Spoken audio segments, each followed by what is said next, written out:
Hola, bienvenidos a nuestro diálogo semanal con Helga Sepla-Rush, fundadora del Instituto Schiller e iniciadora de la Coalición Internacional por la Paz, que se ha celebrado cada semana durante 137 semanas consecutivas.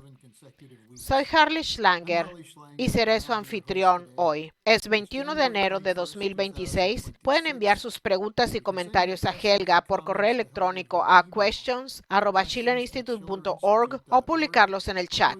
Helga, están sucediendo muchas cosas en el mundo y entraremos de lleno en el tema. Tu difunto esposo Lyndon LaRouche, el economista y estadista estadounidense, fue el primero en identificar la sucesión de cambios de fase que comenzaron con el desmantelamiento del sistema de Bretton Woods de la posguerra en 1971. Desde entonces hemos visto que su análisis se ha confirmado, que el sistema imperial estaba condenado al fracaso, pero que sus patrocinadores en la City de Londres lucharían por conservar el poder imperial global que ostentaban. No solo hizo el análisis más preciso de sus intenciones, sino también de sus vulnerabilidades y de cómo el paradigma geopolítico que construyeron debía ser desmantelado y reemplazado. La actual inestabilidad global, que incluye la posibilidad de una tercera guerra mundial que podría llevar a un Armagedón nuclear, es el resultado de este periodo de transición en el que nos encontramos. Helga, tú has continuado la labor de tu esposo de crear un nuevo paradigma que reconozca las necesidades y esperanzas de todas las naciones. Mientras los globalistas se reúnen para su conferencia anual en Davos, ¿cuál es la situación actual? Y si se te permitiera dirigirte a ellos, ¿qué les dirías?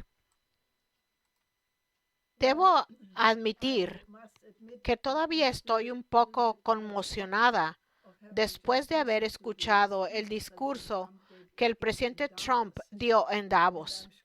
Estoy segura de que no soy la única que tiene esta reacción, porque probablemente fue el discurso más inverosímil jamás pronunciado por un presidente o jefe de Estado estadounidense.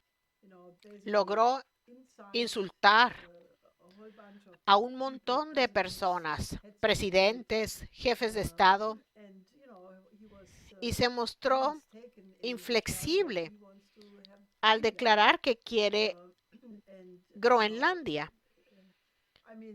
El panorama era bastante singular. No se podían ver los rostros del público, pero se podía apreciar que eran las personas de las primeras filas quienes se pusieron de pie después del discurso para ofrecer una ovación. Así que aquí tenemos a alguien que les da una bofetada, les da una patada en el trasero y luego ellos dicen, oh sí, señor presidente, esto fue maravilloso. Estoy bromeando, pero creo que hay que digerir todos los elementos de lo que dijo. Debo admitir que no me pareció del todo coherente, pero contenía algunos elementos bastante escalofriantes. Creo que probablemente el tema que generará más debates es su absoluta insistencia de que quiere Groenlandia. Dio una explicación de que Estados Unidos liberó a Groenlandia después de la Segunda Guerra Mundial y por lo tanto fue un error devolvérsela a Dinamarca en primer lugar, pero ahora quiere poseerla y él descarta cualquier suposición de que sea por las materias primas o los minerales de tierras raras. No menciona nada de eso. Dice que es porque quiere construir la cúpula dorada y que eso será importante para la defensa no solo de Estados Unidos, sino de Occidente en general. Este es un tema al que creo que dedicaremos más tiempo en los próximos días porque creo que hay que evaluarlo. Si dice que quiere Groenlandia para construir la cúpula dorada, eso plantea todo tipo de interrogantes. Una de ellas, naturalmente, es si la cúpula dorada es una concepción realista. Creo que hay algunos expertos militares que lo han puesto en duda y trataremos de investigarlo en los próximos días. Ahora que el tema está sobre la mesa, estoy muy segura de que en la próxima reunión de la Coalición Internacional por la Paz este viernes, contaremos con un experto de primer nivel que ya se ha comprometido a participar, Ted Postol. Les recomiendo encarecidamente a todos que vengan a escucharlo, porque es sin duda una de las personas, si no el principal experto y conocedor en el tema de misiles nucleares y de la defensa antimisiles.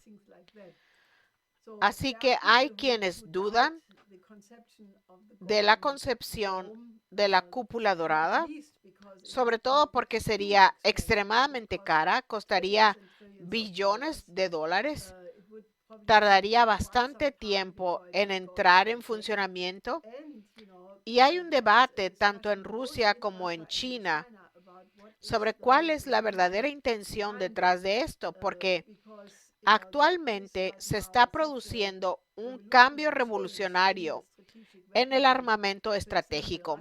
Por ejemplo, Rusia no solo tiene el Oreshnik, sino que también cuenta con el Burevestnik de propulsión nuclear. Se trata de un misil de crucero con un alcance prácticamente ilimitado gracias a su propulsión nuclear y puede ser dirigido a cualquier lugar. Como dijo Putin al anunciarlo, podría ser lanzado sobre el Polo Sur. Por lo tanto, Groenlandia no ofrece ninguna protección contra este tipo de misil. Entonces, la pregunta es, ¿por qué insiste tanto Trump en que el sistema de defensa antimisiles requiere a Groenlandia? Algunos expertos militares rusos y chinos argumentan que la única conclusión posible es que sería para una acción ofensiva contra Rusia y probablemente también contra China, ya que ambos países están obviamente aliados. Así que este es un asunto serio y dado que la existencia misma de la especie humana depende de nuestra capacidad para evitar una escalada que derive en el uso de las armas nucleares y una tercera guerra mundial, estoy bastante segura de que este tema estará ahora sobre la mesa en todos los ámbitos donde los expertos lo estén debatiendo. Creo que los europeos también tendrán que reflexionar sobre cómo responderán a esto, porque Trump fue bastante claro. Dijo que o los daneses acceden a cedernos Groenlandia, no especificó si quería comprarla o no, o hizo algún comentario como que lo tendríamos en cuenta, básicamente una amenaza no tan velada que insinuaba que Estados Unidos podría simplemente ocuparla militarmente. ¿Y qué podrían hacer los perritos chihuahuas europeos al respecto? Naturalmente es un hecho que si Estados Unidos insistiera en poseerla, y existe un gran debate al respecto, ya que algunos dicen que Estados Unidos ya tiene una base en Groenlandia, podría aumentar el número de tropas estacionadas allí. Así que, ¿por qué insiste en poseerla?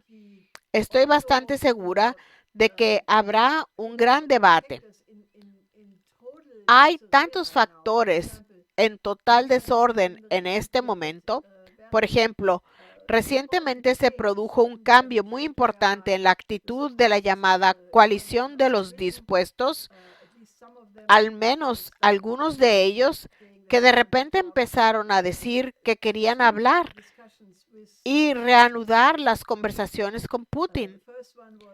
El primero fue Macron, luego la primera ministra Meloni y finalmente el canciller Merz, quienes dijeron que quizá deberíamos adoptar un enfoque más equilibrado y retomar el diálogo con los rusos.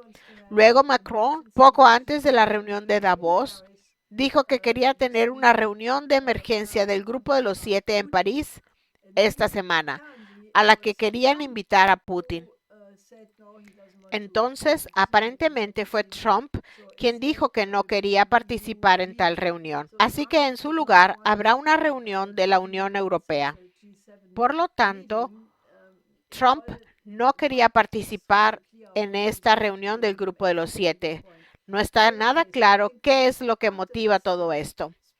En cualquier caso, creo que después de este discurso en Davos, todos los gobiernos y todos los políticos y círculos políticos del mundo entero analizarán este discurso y tratarán de reevaluar lo que significa, dado que el presidente Trump, en una entrevista con el New York Times el 7 de enero, después de la invasión de Venezuela y el secuestro de Maduro, cuando le preguntaron que si qué derecho internacional respetaba, respondió: solo me guío por mi propia mente, mi propia moral. No necesito el derecho internacional. Fue una declaración increíble y creo que el mundo ha entrado claramente en una nueva fase, como tú mencionaste en tus comentarios introductorios. El mundo debe reflexionar sobre lo que esto significa y qué opciones de acción aún existen. Tenemos una pregunta de un ex miembro del Parlamento austriaco que pregunta: ¿sobrevivirán la OTAN y la Unión Europea si Trump logra apoderarse de Groenlandia? Bueno, hay muchas posibilidades de que no, porque si los europeos capitulan, lo cual podría suceder, y Dinamarca vende, entre comillas, Groenlandia a Estados Unidos, podría haber algún tipo de acuerdo y eso podría ocurrir, pero si por alguna razón el pusilánime se arma de valor para variar, sería un nuevo acontecimiento y entonces sí que habría una acción militar entre dos miembros de la OTAN. Dado que la OTAN es en realidad Estados Unidos, es decir, si Estados Unidos se retira de la OTAN no queda nada realmente significativo. Por lo tanto, creo que el distanciamiento y el aumento de las tensiones entre Estados Unidos y Europa, que se refleja en la Unión Europea, podrían provocar que las fuerzas centrífugas perjudiciales se impongan y estas instituciones se disuelvan, lo cual, en mi opinión, no sería lo peor. De hecho, creo que ambas estructuras están causando tantos problemas al mundo que he sostenido desde principios de 2022 que necesitamos urgentemente reemplazar a la OTAN con una nueva arquitectura de seguridad y desarrollo. Básicamente, volviendo a la situación en la que terminó la Guerra Fría en 1991, donde existía el potencial de que Rusia se incluyera en la Casa Común Europea y en una arquitectura de seguridad euroasiática desde Vladivostok hasta Lisboa. Así que la discusión ya estaba sobre la mesa. El propio Putin argumentó tanto con el presidente Clinton como con George W. Bush que Rusia estaba dispuesta a unirse a la OTAN, lo cual fue rotundamente rechazado. Por lo tanto, creo que cuanto antes se inicie una discusión seria sobre el establecimiento de una arquitectura de seguridad y desarrollo que reformule la gobernanza mundial, mejor. Esa es la cuestión más urgente, porque hundirnos en un caos sin duda tendría consecuencias terribles. Tenemos un mensaje de Harrison que dice: deberíamos volver a la regla de oro en lugar de construir la cúpula dorada. Hay un par de preguntas más sobre Davos. Una persona escribió diciendo que lo que dicen los medios es que habrá más debate de lo habitual en Davos. Escribe: sí, van a ofrecer opciones falsas basadas en su concepción del ser humano como hobbesiano, ya sea por la fuerza o mediante acuerdos. No habrá una mejor opción en el futuro. Un amigo nuestro de Ghana preguntó: ¿cree que el sector transatlántico aceptaría el surgimiento de un mundo multipolar, dado que ese es uno de los temas que supuestamente se van a tratar? Y un espectador de Australia preguntó sobre los rumores que circulan de que Donald Trump tiene un acuerdo con Putin y Xi Jinping para dividir al mundo en 3 esferas de influencia. Así que, si puedes abordar esas preguntas, ¿aceptarían un mundo multipolar o buscan una división tripartita en esferas de influencia? Sobre la última pregunta, esa teoría circula por todas partes, pero no creo que sea una idea válida porque supondría que las nociones de gobernanza de los chinos, los rusos y los estadounidenses son las mismas y son muy diferentes. Diría que si observamos la concepción de Xi Jinping, tiene estas 4 iniciativas que lanzó durante los últimos años. El año pasado presentó la iniciativa de gobernanza global, que es una idea de un mundo multipolar, donde los principios de la Carta de las Naciones Unidas y los 5 principios de coexistencia pacífica son la base: la soberanía, no injerencia, aceptar a los diferentes sistemas sociales, cooperación pacífica en beneficio de todas las partes. Esta es una concepción muy armoniosa basada en la filosofía confuciana. Creo que es absolutamente viable. Sería un gran paso adelante en términos de derecho internacional. Se basaría en los conceptos que se desarrollaron en la paz de Westfalia, pero aplicados al mundo moderno, incluida la existencia de la mayoría global, que es la mayoría del mundo que necesita estar representada. Naturalmente, la paz de Westfalia fue un asunto completamente europeo. Así que creo que esa es una concepción. Luego, por otro lado, tenemos una visión del mundo que se refleja en la nueva idea de un Consejo de Paz que propuso el presidente Trump. Al principio parecía que era solo para Gaza, pero ahora parece que se está ampliando. Está invitando a todos a participar para que se hagan una idea de lo mucho que el mundo ha comenzado a desmoronarse. Nunca en mi vida pensé que estaría de acuerdo en algún punto con Annalena Baerbock, pero ahora llegó ese momento y creo que ha dicho algo razonable, es decir, que este Consejo de Paz es superfluo porque ya existe una institución que representa a todos los países: las Naciones Unidas, el Consejo de Seguridad de la ONU y la Asamblea General de la ONU.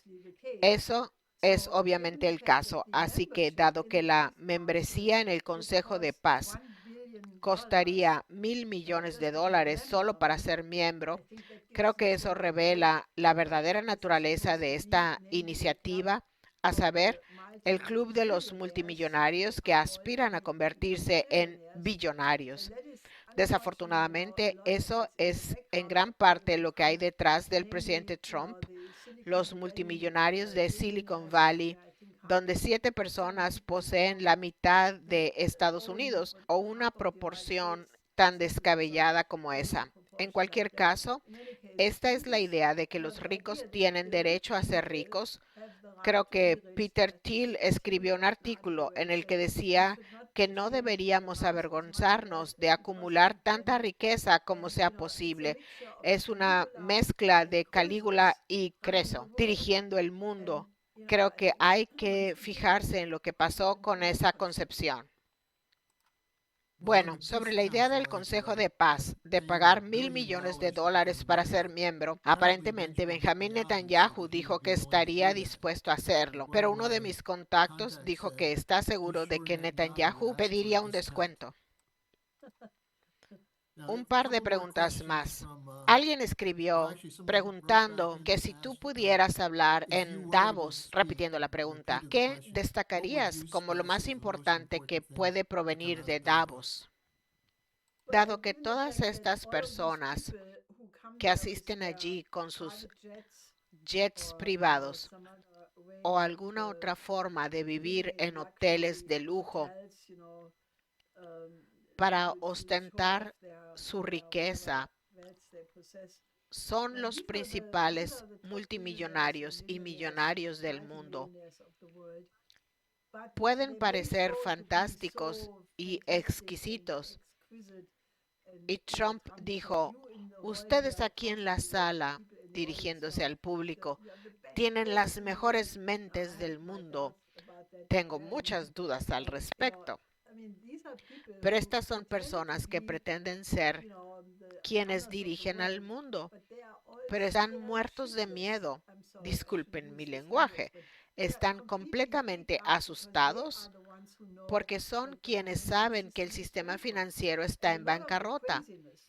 Gran parte de la locura absolutamente demencial que se observa hoy en día en la política internacional, proviene del hecho de que esta supuesta élite de poder o financiera está histérica porque saben que no se puede mantener a este sistema, incluso si crean nuevas burbujas. Trump también quiere ser el rey de las criptomonedas a nivel mundial. La deuda pendiente no se puede pagar y todo el sistema podría estallar en cualquier momento. Eso es lo que está impulsando todo esto. Así que dado que esa es la realidad de la que no se habla, pero que subyace a todo esto, lo que yo haría sería decir que tenemos que llevar a cabo una reorganización ordenada del sistema financiero. Tenemos que hacer lo que hizo Franklin Delano Roosevelt con la ley Glass-Steagall de separación bancaria.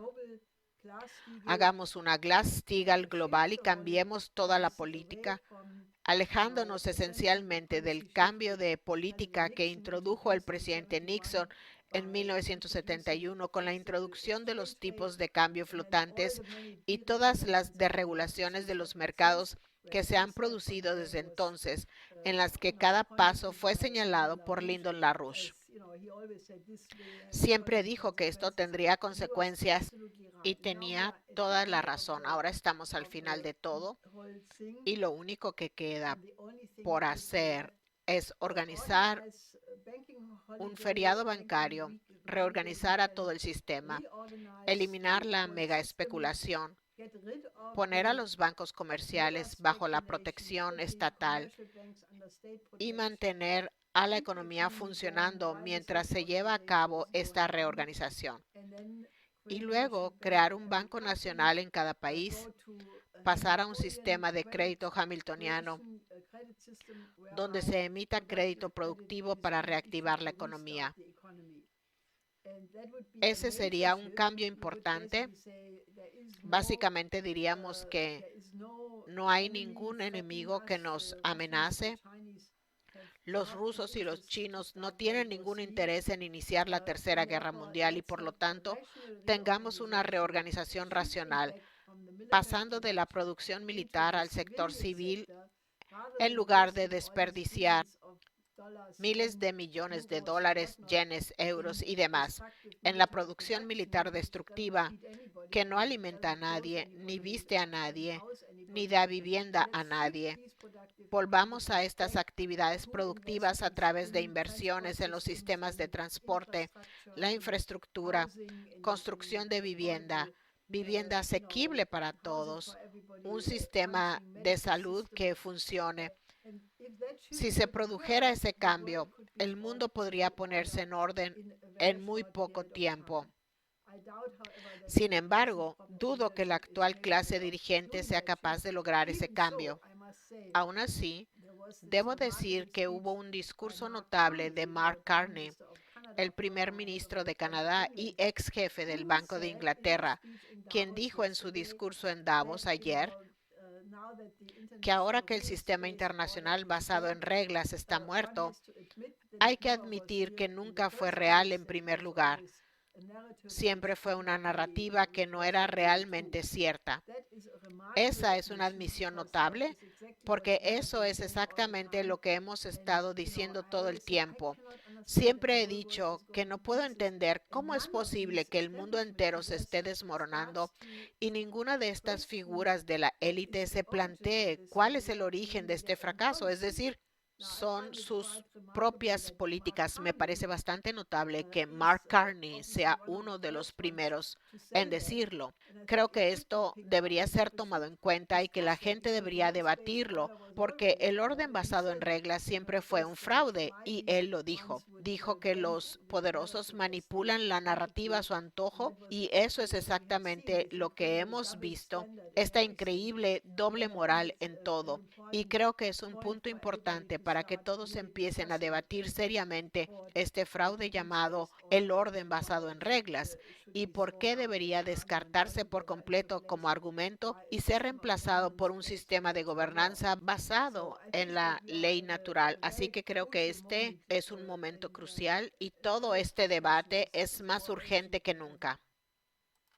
Es especialmente interesante que Carney lo haya mencionado, dado que fue él quien, en 2019, en la conferencia de la Reserva Federal de Jackson Hole, Wyoming, presentó el plan más reciente del gran reajuste, la dictadura mundial de los banqueros. Mencionaste antes la cuestión de Venezuela, Rusia y China. Aquí hay una pregunta que llegó. Si las acciones de Trump en Venezuela tenían como objetivo contrarrestar la influencia de Rusia y China en Sudamérica, ¿por qué no hicieron más para oponerse al secuestro del presidente Maduro y al despliegue militar estadounidense en el Caribe?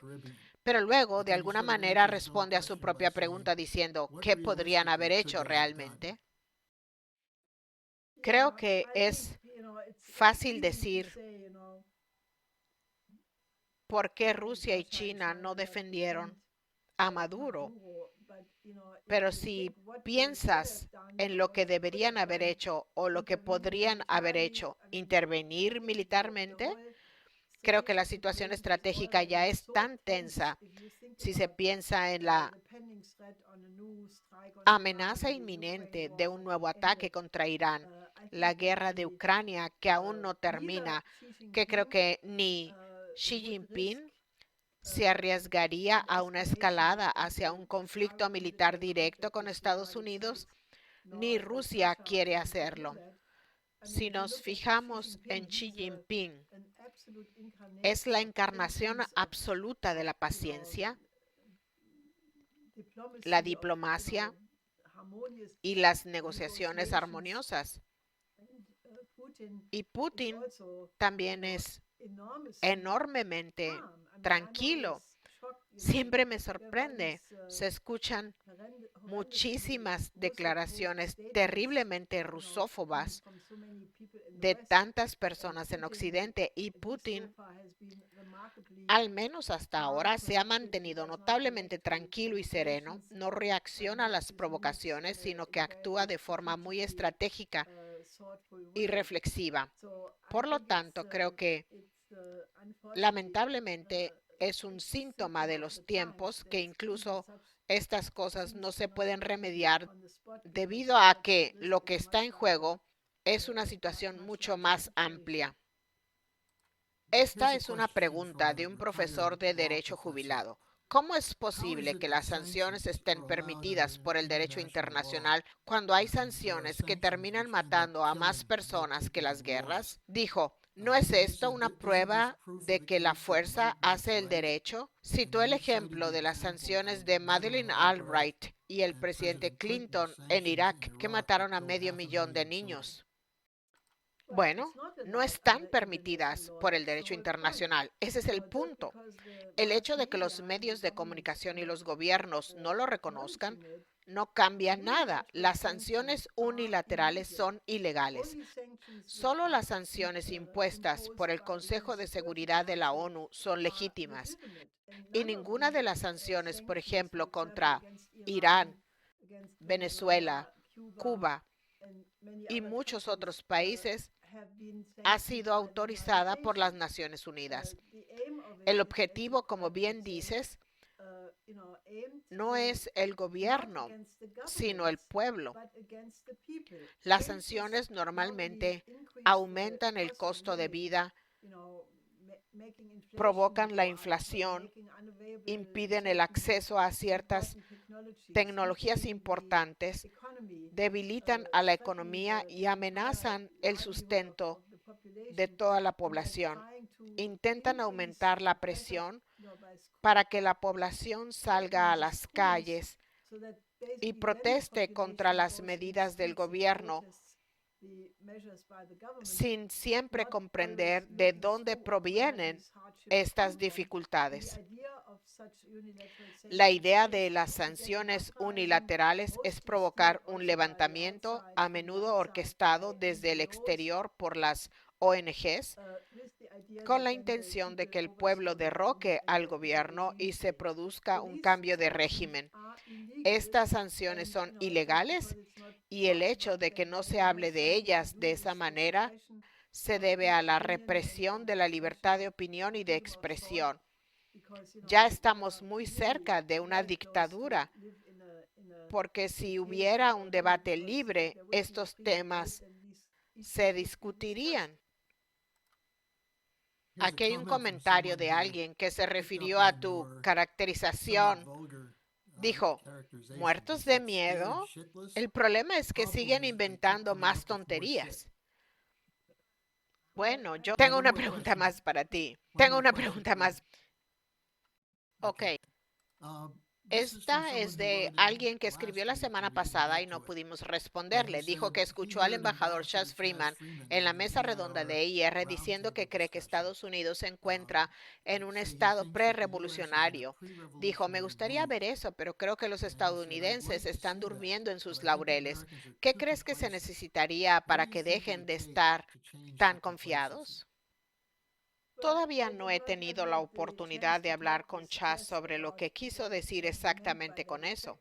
Obviamente no se refiere, y supongo que no se refiere, a ningún tipo de enfrentamiento de pandilla contra pandilla en las calles.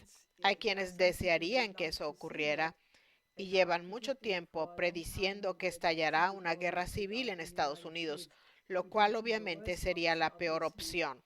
Sin embargo, si se refiere, y no lo he hablado con él, si se refiere con eso a que el pueblo que Estados Unidos reconoce que se ha alejado tanto de las ideas de la Revolución Americana, cuyo 250 aniversario celebramos este año, y que es necesario volver a ese espíritu de la Revolución Americana. Si se refiere a eso con el término prerevolucionario, entonces lo acogería con agrado. Y creo que la organización LaRouche y Diane Sare con su campaña haremos todo lo posible para celebrar el 250 aniversario de tal manera que la gente lo recuerde. Hoy en día la población ha olvidado cuál era el proyecto de la Guerra de Independencia de Estados Unidos. Fue la primera guerra anticolonial contra el Imperio Británico. La Constitución estadounidense fue una de las primeras, si no la primera, constitución verdaderamente republicana, dedicada al bien común del pueblo. El sistema americano de economía claramente se oponía al sistema británico de libre comercio. Benjamin Franklin tenía una vasta red de amigos y colaboradores internacionales. Al participar en el proyecto de la Revolución Americana, propagó el confucianismo como base moral para Estados Unidos. Todas estas cosas ya no se conocen. Estamos planeando publicarlo ampliamente, darlo a conocer y celebrarlo. Tendremos muchos eventos musicales, así que si quieren formar parte de esto, pónganse en contacto y sean parte de ello.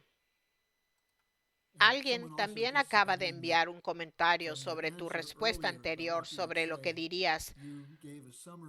Diste un resumen de las 4 leyes de Lyndon LaRouche y sugirieron que la gente vaya a la página de Executive Intelligence Review y estudiara las 4 leyes de LaRouche, porque esa es la base para el tipo de cambio que se necesita. Todavía hay muchas cosas sucediendo, Helga, pero tenemos la conferencia de la Coalición Internacional por la Paz este viernes a las 11 a.m., hora del este. Lo mencionaste antes, pero ¿quiénes estarán presentes y cuál será el tema principal de la discusión?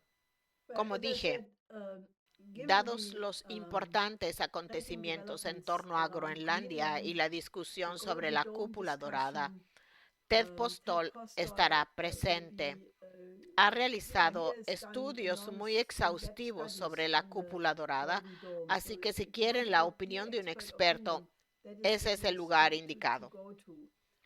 Luego, naturalmente, también continuaremos el debate que habíamos iniciado con la mesa redonda de emergencia de EIR. Hablaremos sobre el colapso del derecho internacional y cómo podemos recrear un sentido de las relaciones internacionales entre las naciones donde se restablezca el derecho internacional. Contaremos con expertos en el tema y debatiremos las medidas a tomar. Así que si quieren hacer algo al respecto, en lugar de simplemente preocuparse, ese es el lugar al que deben acudir.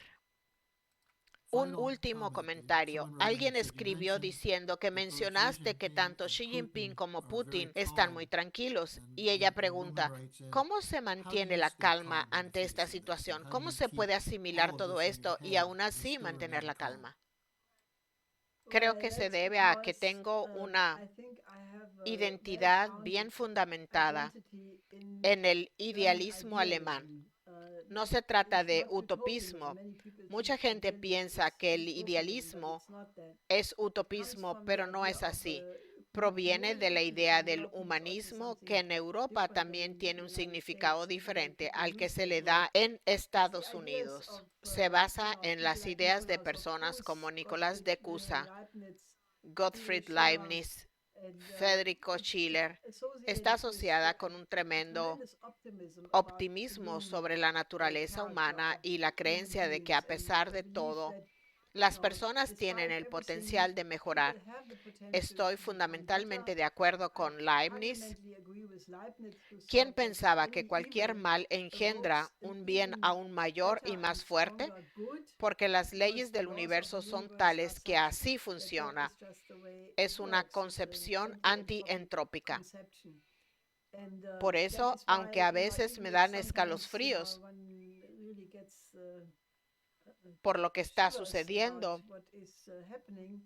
casi nunca pierdo la esperanza de que se puede hacer algo al respecto. Siempre hay una solución para cualquier problema si uno se lo propone y si encuentra buenos compañeros, colegas, amigos y colaboradores que trabajen juntos. Creo que de esa manera no se pierde el optimismo. Gracias por tu respuesta, Helga. Gracias por acompañarnos hoy. Espero que la gente se una a la llamada de Zoom el viernes y nos vemos pronto. Sí, por supuesto.